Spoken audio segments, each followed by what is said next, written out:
Top moron. She was trying to get in the other day. Did you notice that? Yeah, I did. Yeah. All right. Because we said yes, that's why. So hey, Yep. we're live. Not again.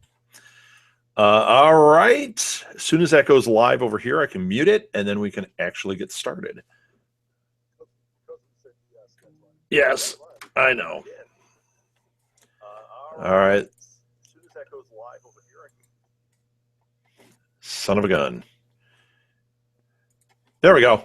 I'm all set. So shall I start? Sure. Let's do it. Welcome to Disturbed. We are talking Season 6, Episode 3, Chapter 3. The names on this are amazing. They give so many clues as to what's going on. I am... What? No, go ahead. I was going to make, at least they let us know the number. They don't just say next episode. That helps me. That's for sure. So I'm Rob Southgate. With me is... Chris Mao. Hey, Chris. Hey, long time no chat. Yeah, at least, we didn't talk for 15 straight hours the other day, but that's okay. Oh, my gosh. Well, we're not going to do that tonight. Okay. Up front, real quick, social media. If you want to tweet with us, it's @DisturbedPod. We also have a Pinterest page for Disturbed Podcast. If you go to Southgate Media Group, you can find the Pinterest page for Disturbed Podcast there. We are actually working on something new. I don't know if it'll work on this, but we're working on getting a voicemail so you can call in with voicemail. But in the meantime, if you have questions, if you have comments, put them on our Facebook page, Disturbed Podcast, tweet them to us.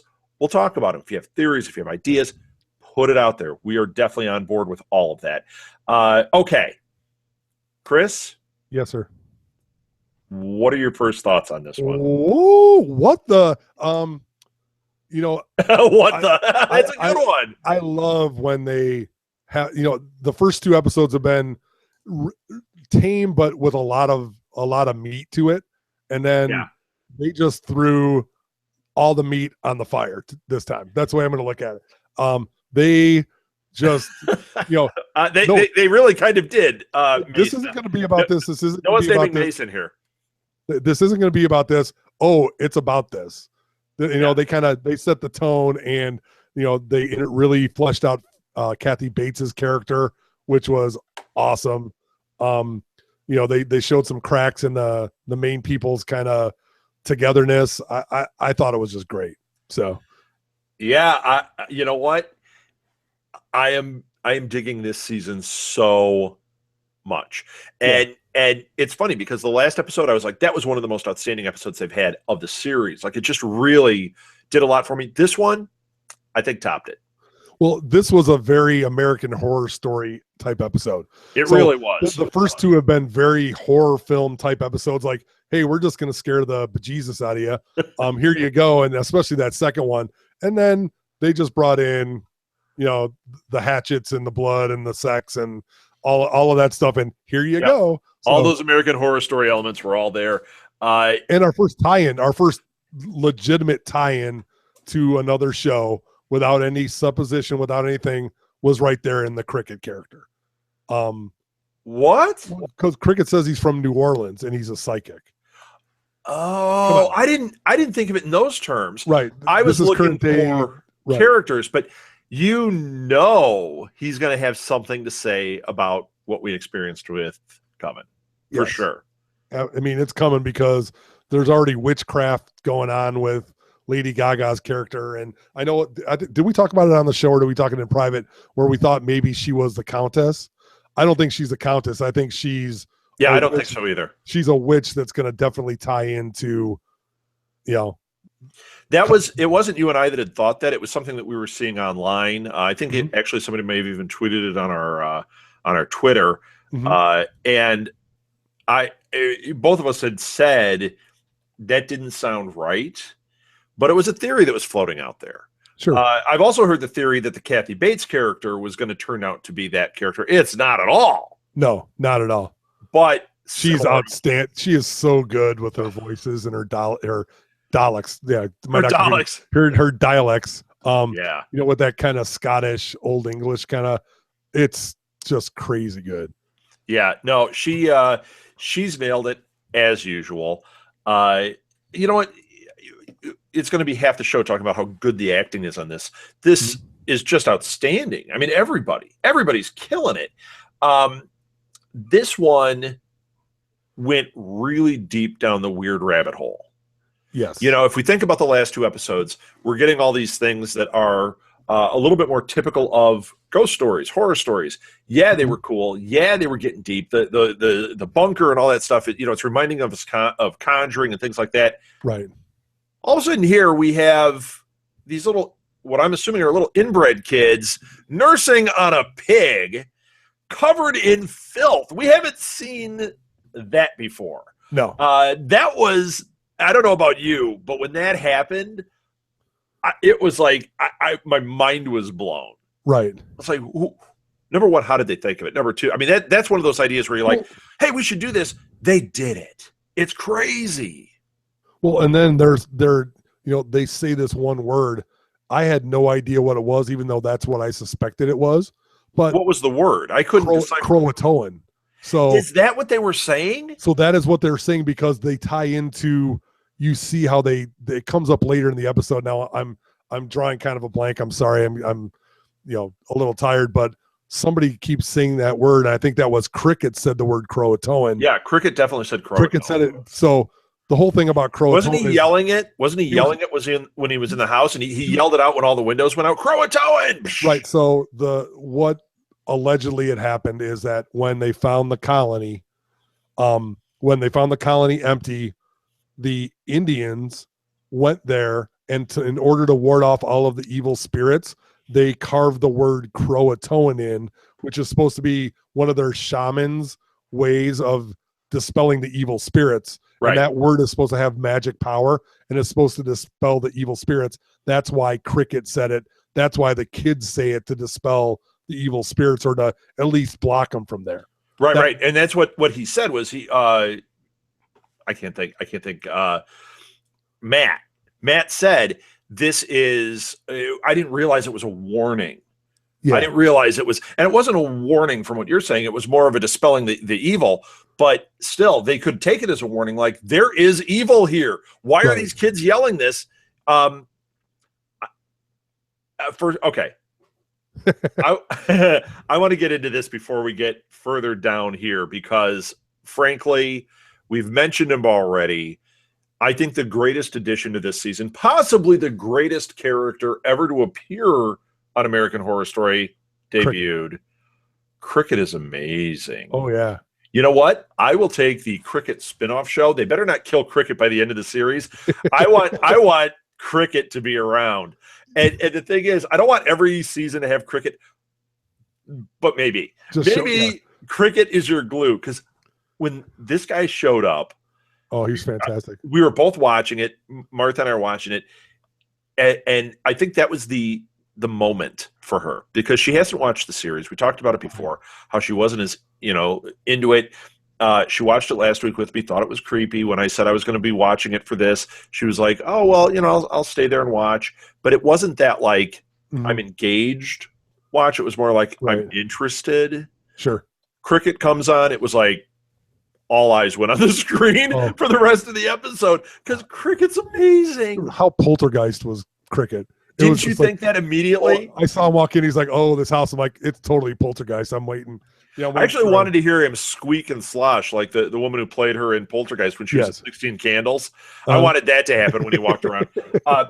Everything. The hair, the voice, the demeanor. When he flipped on him and he asked for the $25,000. Oh, yeah. And I was like, I totally got what was going on. And of course, Matt's reaction is, you're trying to con us. Right. And Lee is like falling apart at this. But how else is Cricket going to make money? And Cricket, this is his business. Right. Does it seem crazy to us? Yeah, because he does say, hey, you could save a kid's life, and you're trying to put a dollar amount on it. And it's like, yeah, but there is a value to what he's doing.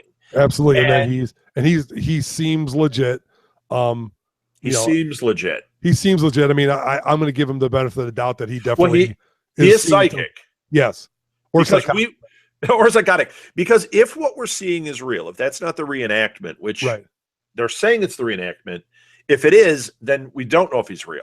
Okay. Right. If we are seeing what he's seeing. If that's being presented to us, we're like, this is really what he's seeing, then he is real, because he was interacting with Kathy Bates. He was seeing everything that was going on. Right. Now, if it turns out that that's not, that he's a charlatan, that could be part of what the twist is. And it's even better then. Yeah, I mean, we don't know. We don't know. But if that was reality that we're seeing, I think that I think he's completely legit, and he certainly has reason to ask for that money. Right. Well, here's a bad little sign. They're not interviewing Cricket on the reenactment. So, did you notice that too? Yeah, they're only interviewing the three. Right. Well, you thought they were going to interview the ex-husband, but unfortunately, he's a barbecue spit. Did you know it was him when they showed him? Well, I knew it wasn't a kid because it was huge. First, when they called, they're saying when they found something, I was like, okay, it's not going to be the kid, because Priscilla said, we're killing you last. So I'm like, okay, they're not going to like kill the kid, and then you're like, oh my gosh, what's happening? No, they set up a rule. They're not going to break this rule. They're going to kill everybody. Right. And then this girl, what's her name? Flora is last. If they get to kill her, they may not. She may come out of the bunker or whatever and be fine, and everybody else is dead. Could be. Okay. Right. If it's linear. Okay. There was no way that was going to be her, but I did not think Mason at all. What I thought was we were seeing the body that we saw earlier when Kathy Bates was putting the piggy on it, Right. And I thought, okay, that's what we're seeing, or maybe it was Dennis O'Hare. So when they said it was Mason, like my notes have big exclamation points about it being Mason. I couldn't believe it. I was shocked. Yeah, I mean, did you think in any way it was him? I didn't think they were going to kill him, but I think something was going to happen, especially the way he reacted. Yeah, but I didn't think that burned up body was him. Well, I didn't really have any preconceived notions. It kind of came up to me quick. The first thing I saw to go, it isn't the girl. So it was either going to be Mason or one of the hillbilly guys. And I didn't think it was going to be one of them. And the deputy is there. So, I didn't know who it was going to be. And I guess I didn't place a whole lot of, there was so much going on in my mind. I didn't care that Mason was dead.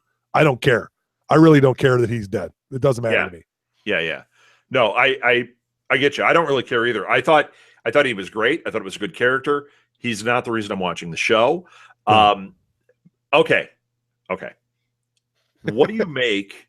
Yeah, I know there's so much, man. Yes. What do you make of Lee leaving 15 minutes after Mason and coming back 4 hours later? So we've seen, at least in this show, we saw two examples of people not doing what they should normally do, in Lee leaving and coming back, and in Matt doing his thing with Lady Gaga at the very end, where they seem like they've been possessed and they have no idea what it is about that. Yeah, so, Matt had no clue. So that could be. I'm thinking if Lee did it, and I'm not saying that she did, she may not have, that it was her being possessed by the Lady Gaga spirit. And, to go back to my theory earlier, we think that Kathy Bates is the big bad.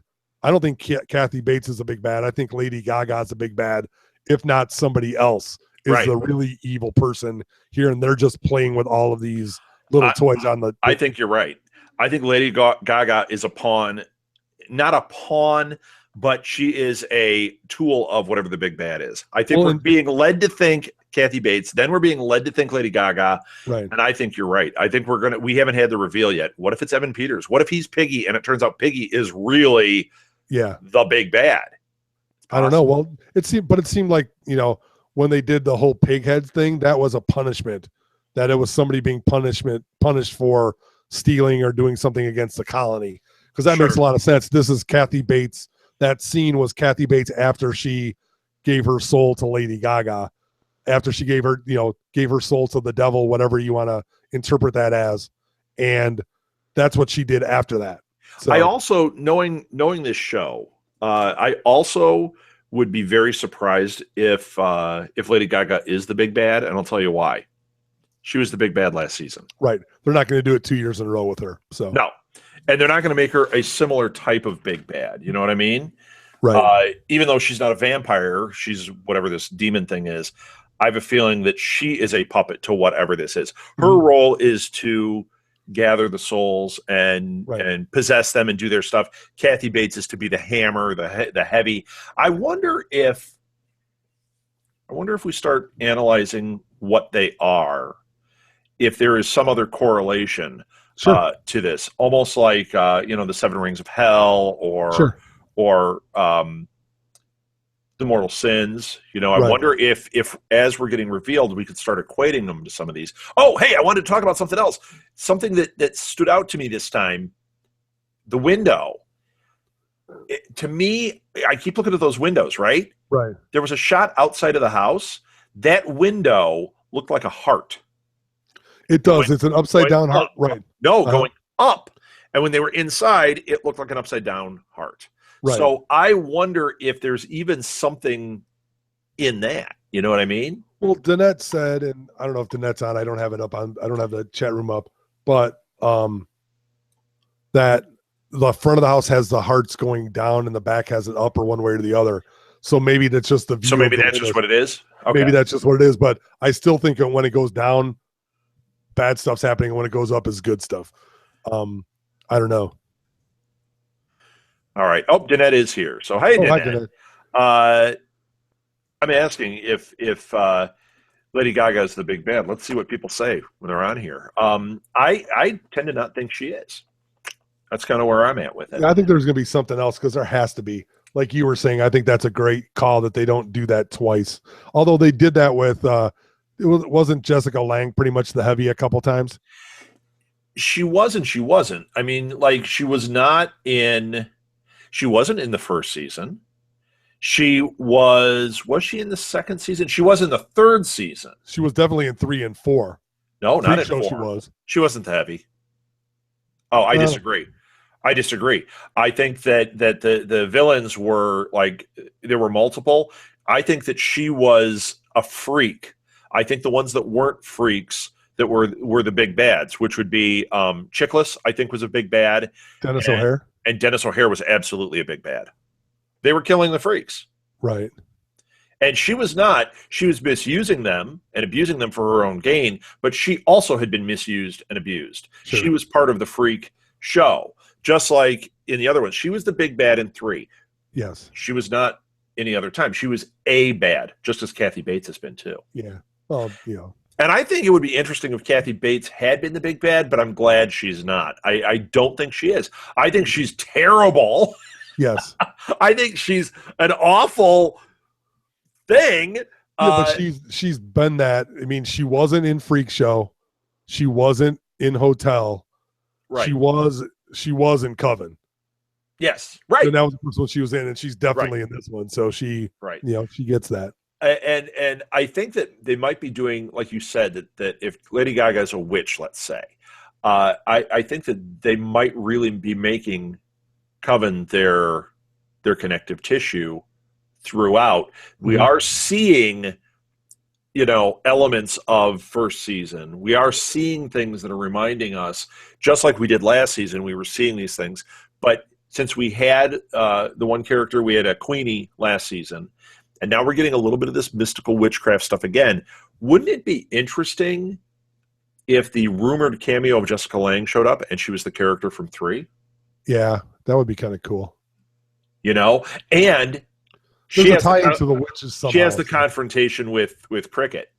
Right. Cricket. When he showed up, Martha goes, "Hey, look, Elton John's on." That's awesome. It did kind of have that wig is fantastic, and it's so great. Walking around with the cane and being all kind of cane with the frog on it. Yeah. And you wonder, you start thinking about that, like what is all the symbolism there? Sure. Crickets are eaten by frogs. Why is he got a frog on his cane? Is there anything to it? It might just be these New Orleans, they eat frog legs.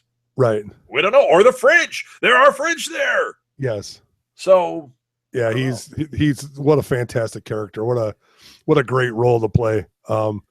I'm sure Dennis O'Hare would have loved to play that role, but he didn't. He wouldn't look the part.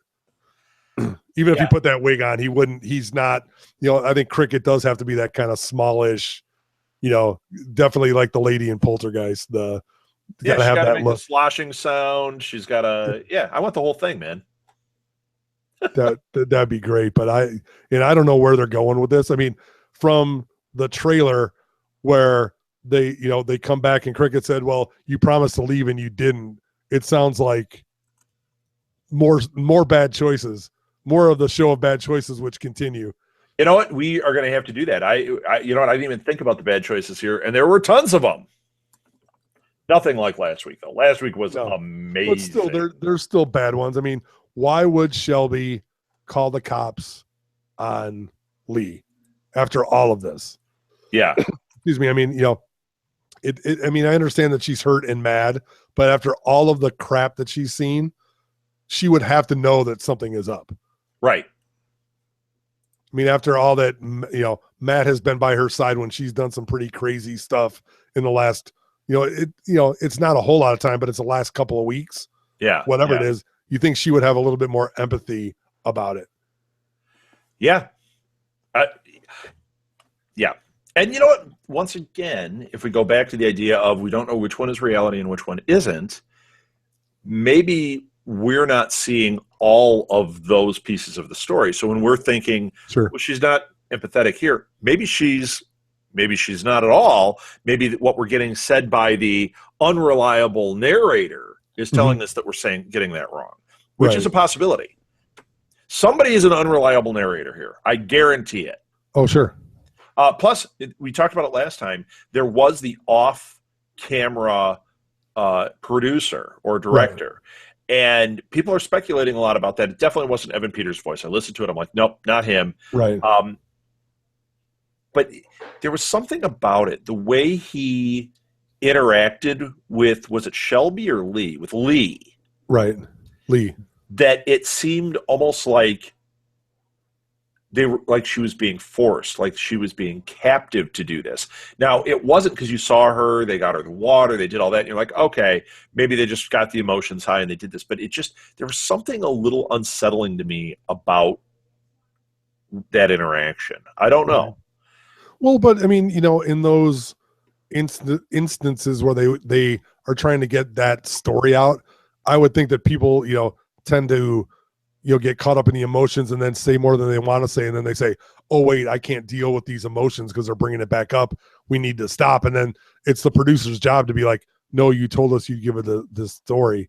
Let's do it. And maybe there is some kind of extenuating circumstance. Maybe they're in a lot of trouble legally and they need to get out. So this is one way for them to get out. Oh, yeah. Could be.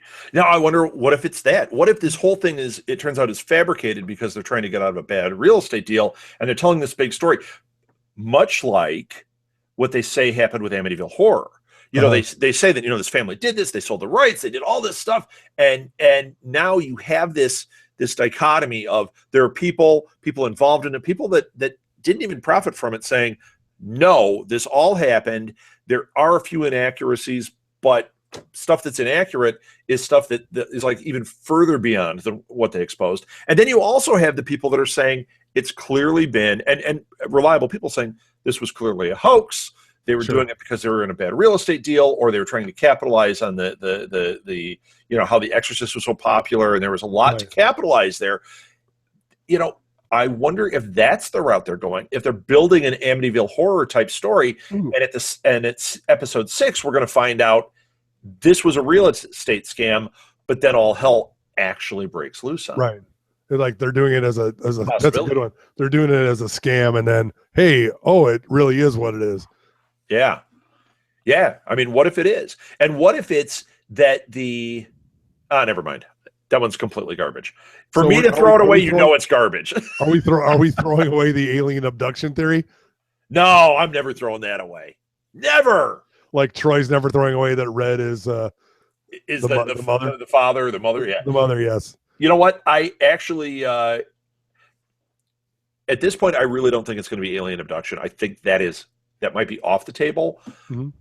But I'm going to say this: it has been rumored enough They used it in those fake promo pieces. Right. They did do some in episode or in season 2. I think we have I don't think it's an alien abduction scenario coming up. I think maybe season 7, season 8 is going to be Skinwalker Ranch, which is all alien stuff, all weird transdimensional stuff. Danette, you're wrong. She said no aliens, please. I think if they did aliens, it would work. And I think if you did Skinwalker Ranch, where it's got horror elements with this unsettling, what the hell, these people move into this, they don't know what's going on. I think that would be really interesting. Yeah, I think so too, because they do need to do something a little bit different, but it's really expensive to do aliens. So I don't know if they have the budget for it or not. So Chris, I saw your note that said leans. I was wondering if you're doing like America. No, I can't Lanes. spell. Lanes. That was your tribute to cricket? That's right. Everything's a tribute to cricket tonight. Yeah. Well, when he said, I was eating a Cafe Du Monde beignet. It was so great. I'm like, I totally want to be there right now because I love New Orleans. I think it's a great town. So, and now that cricket is walking around, it's even better. Oh, there's tons of crickets walking around down there every day, all the time. Have you been? No. It's the greatest people watching in the entire planet. Yeah, that's what it seems like to me. It is freak show central. It's great. I had a friend back when I was an actor. He went down there when the Bears. They were maybe it wasn't the Bears. Were they in New Orleans for the Super Bowl? Was that New Orleans? When they won it, they were it was in New Orleans. That's where he was. 86. And he came back and he said, I like the stories he told. It's like, it was insane.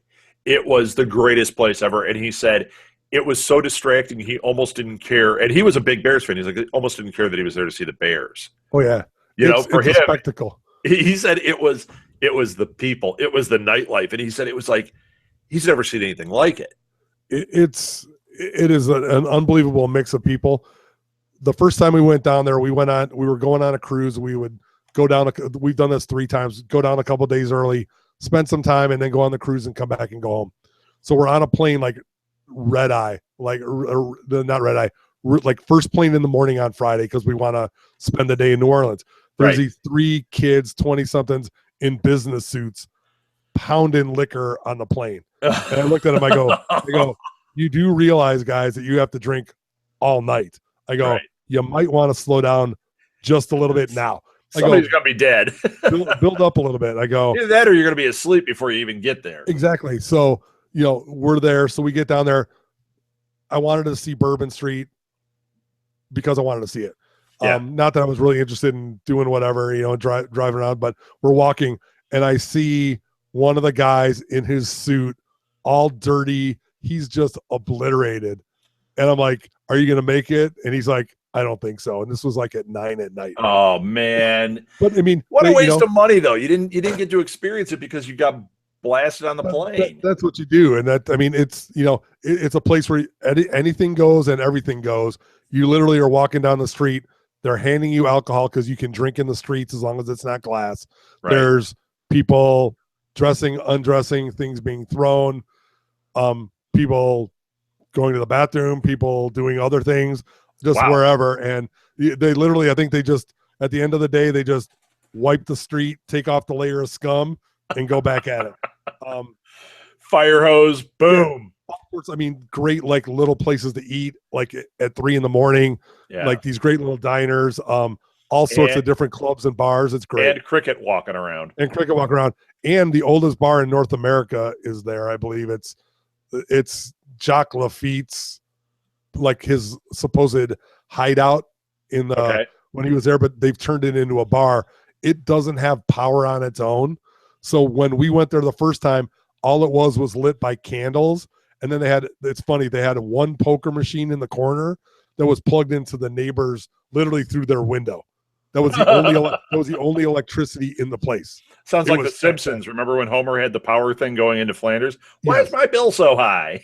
That's right. But it was like that, but they have no power. It was all candlelight. It was fantastic. So, But it's a great town. I'd recommend anybody go visit New Orleans. So, okay. So I got a couple more things here for our show. One is not to. I brought us back to track. Imagine that. That's a shocker. We found out that Lee had a daughter previously named Emily, yes, Emily, who was abducted. At least this is what we're being told, when she was 4. So that could definitely be Hotel. Think about that. Yes, that could be Hotel. Absolutely. Although it doesn't fit in with Lady Gaga's MO, it could have been an abduction from that. So, or similar. Yes, similar. Well, it could have been Jacqueline. I mean, and this would be bad to say, but what was Jacqueline Bissett's character? I can't think of the name off the top of my head. Oh, she was in LA at the time. Yeah, I don't remember her name, but yeah, could be.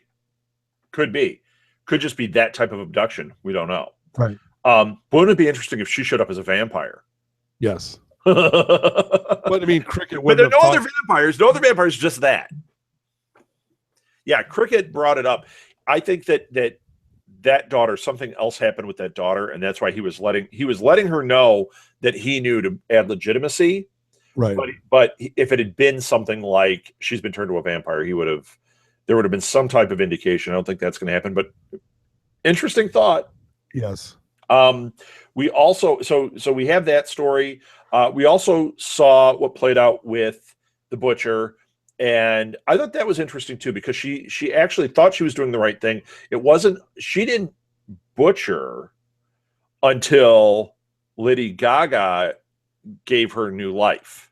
Correct. And then she went in, and that scene, that was brutal. And then she saved her son. When she saved her son, and that was crazy too, because she had him down, and she was going to whack him in the head with something too. What does she care? And she's like, okay, you made it. And then you just hear chop, chop, blood.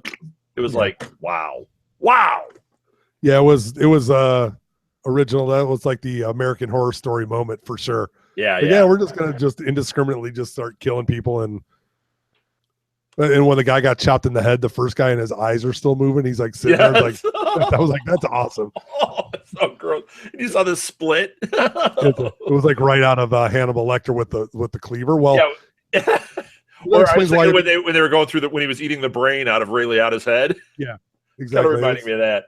It was good. Well, I mean, and that explains like her with the why she's carrying the cleaver when she gets run over by Shelby, and then the cleaver. That's her thing. She uses the cleaver. It's her weapon. Well, and then what about I think the big bombshell is this is where the Roanoke settlement came and settled after they left their other settlement. And that was really cool too, how they explained that away, and they're like, the tribe moved inland, and this is what they did. It was like, this is all making sense. Right. I like that they questioned it. I like that they brought it all up, and you're like, they pieced all this together in a way that nobody knows what happened to them. Right. Well, here they have an explanation that you're like, I could get behind all these elements that were happening, other than a witch came and possessed the butcher or gave the butcher that okay. But hold on, we know in this American Horror Story universe that's a very plausible thing. Yeah, that could happen. If that universe is the real universe, then absolutely. In this setting, I mean, anything goes then. So we had Shelby find Matt in the woods with Lady Gaga, right, and the two hillbillies. Yeah, I was like, there's nothing good happening here. But Matt completely oblivious to it, so he was possessed. Right. I think that's going to play out, but it's weird if he was that possessed and things were going on. Why was that happening? Yet the character we're seeing interviewed doesn't seem to buy into it. And he's like, "Oh, I don't remember." No, I think that given the story, at some point that would not be true. So somebody's not fully telling the truth here. Well, yeah, I mean, but if because Shelby there was said, there was no advantage to that happening unless she used Matt in some way. Sure. I don't know. I mean, maybe she didn't see it. Maybe it was an illusion. Right. Or maybe it was just her trying to explain something again. I mean, right. I don't want to go back to the alien abduction thing, but maybe that was once again, it's a false memory. Yeah, it could be. Right. Could be. Matt agreed to burn down the house with Lee. I agree with that. I think he would at this point. But Shelby got really upset by that. Then she got really upset by seeing what was going on. She's mad at Lee. She thinks this is all weird and inappropriate. She wanted to call the cops, and that brings us to the end. Shelby called the cops. Yes. She got Lee arrested. Lee obviously is out because she's not in prison wear in the interviews. Right. Well, but we don't know. We don't know what's happening with that. Yeah, we don't know what's happening. There's a lot of there's a lot of unanswered questions as to what happened. Yeah. So I thought, once again, it had a really solid ending. It wasn't that it was a shocker like a couple of them have been, but they keep playing with that. Every commercial break, shocker, goes into the commercial, it comes back, and it pays off.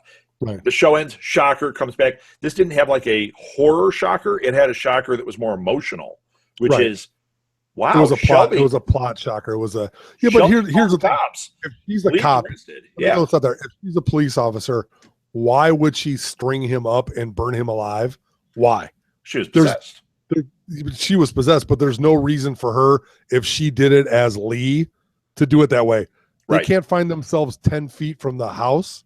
Right. She would just go out and kill him and bury him in the forest. Right. But if she did it in that physical body, if she went out and did it, whether she was possessed or not, there is no "I was possessed" defense that she can use to get herself from being arrested. Right. But there's no proof that she did it, because just because she left doesn't mean anything happened. Right. So if they can't prove that, and if there really is no way, like if they find proof that something different, that like they can say, they can exonerate her, that you did kill him, and they find the daughter, let's say, and the daughter says no, she had nothing to do with it, that would explain why she's out. What happened in the 4 hours? The cops don't care at that point. Right.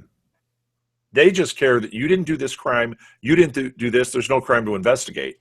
And by the way, your life is in shambles now. Yes. Well, so. I don't know how much worse it can get with her. It's pretty bad. Pretty bad. All right. Is there anything else you want to bring up? No, I'm just, you know what? I'm really, I'm excited about what's going on. I think it's been a really nice 3 episodes. Well, you know what? One more thing I want to add, just after thinking about it, that you're talking about, it's a hoax, that maybe they're doing it to set up and sell the property or do whatever, is, both Matt and Lee said this is one of those stories that you tell by the fireside, right? And everybody knows it. So why would this happen?